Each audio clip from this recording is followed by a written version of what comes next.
ugu horeyntii waxaa ka mid ahayd dadweynaha Soomaaliyeed ku nool wadanka Norway khaasatan magaalada Oslo uguna macquulsan waxaa ka soo qayb gashay maxkamadii socotay 3 maalmood maanta ku 3 ah dareen nooca ay kugu beertay walaalkeen mahad arinta lagu haysto sidee adigana u aragtaa bismillaahir rahmaanir rahiim assalaamu alaykum waraxmatullaahi wabarakaatuh magacayga waa Cabdiraxmaan Colaad Maxamed ku nool wadanka Norway magaalada Oslo waxaan halkan u joognaa maxkamad ka socota caasimadda Norway ee Oslo oo ay ku socoto nin Soomaaliyeed oo la yiraahdo Mahad Abiib oo maalinkii saddexaad ay tahay maanta ugu dambaysa waxaanu maxkamadda isaga soo dabalaabaneynay 3 maalmood oo dhan ilaa haddana waan joognaa waxay bilaabanaysay 9 aroornimo ilaa iyo 6 maqribnimo ama 7 maqribnimo ayaan ugu gaareynay waxaan u arkaa in Mahad laga gardaran yahay oo Soomaalinimo iyo macnaha uu ka soo jeedo wadan daciif ah waxaan u arkaa Mahad inuu guuleysan doono oo dadkii ku dacwoonayay oo dawladda ahaa aanay wax cadeyna Mahad inuu Djibouti yahay aanay haynin oo Soomaalida dhan halkan ay ka soo wada qayb gashay maxkamaddan waxay socotaa in muddo ah Mahad wuxuu ka soo horjeedo waa dawladdii dawladduna waxay rabtaa inay waxay ku leedahay cadeemaan keenaya wax badan baan hayaa sidee isu qaban kartaa in Mahad kaligiis oo dawladdaas oo ka soo horjeesto ama uu maaragtay iska dhiciyo adiga ahaan sidee u aragtaa run ahaantii waxa Mahad ka soo horjeedo waa dawladda qayb ka mid ah dawladda oo dhan ma aha waa dawladda qayb ka mid ah waa qayb aan haynin war sax ah Mahad waxa uu yahay waa qayb heshay dad Soomaaliya oo jaajuusiina waxay Mahad ka gudbiyeen maxkamadda waanu iimaynay 3 maalmood qareenada dawladda ka socda wax cadeyna oo Mahad lid ku ah oo Mahad laga guuleysan karo ay hayaan miiska may soo saarin ama qoraal ha noqoto ama telefoon ha noqoto xitaa waxay la xiriireen safaaradda Addis Ababa ee Norway u fadhida Addis Ababa fadhisa waxa la hadlay nin ka shaqeeya oo Norwegian ah oo Addis Ababa fadhiya safaaradda Norway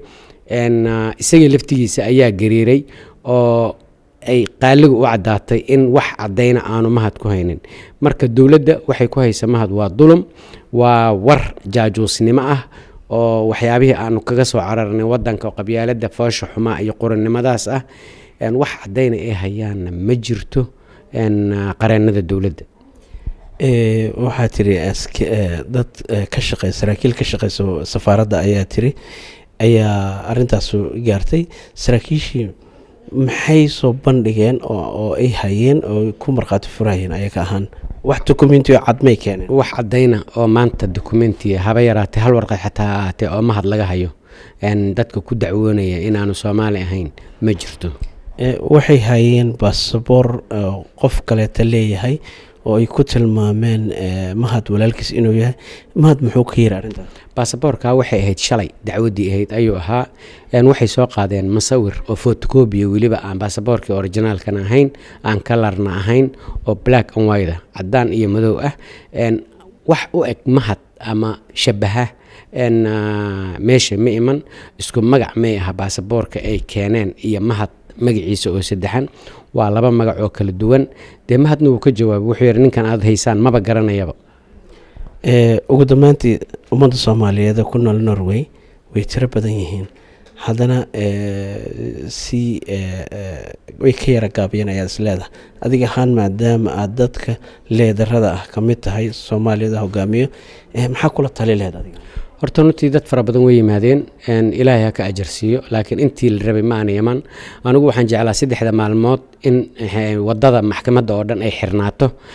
oo loogu soo banaan baxo sidii madaxweyne Farmaajo loogu soo banaan baxay oo kale in la muujiyo markay timaado ugu yaraan 5,000 oo qof ama 2,000 oo qof oo Soomaaliya qaaligii ayaaba meesha ka garan lahaa in macnaha dacwadan ay ku dacwoonayaan qoladan maxay ahayd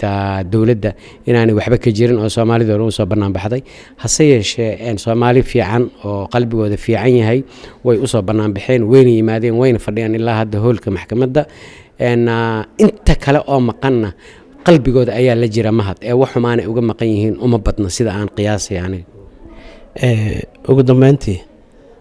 rajada aad ka leedahay maxkamadan intee la eg tahay maadaama aad wax badan aad ka ogeed? 500% ayuu mahad guuleysanayaa biidni illaahi kariim. ku mahad celinayna haddaan nuxur meedia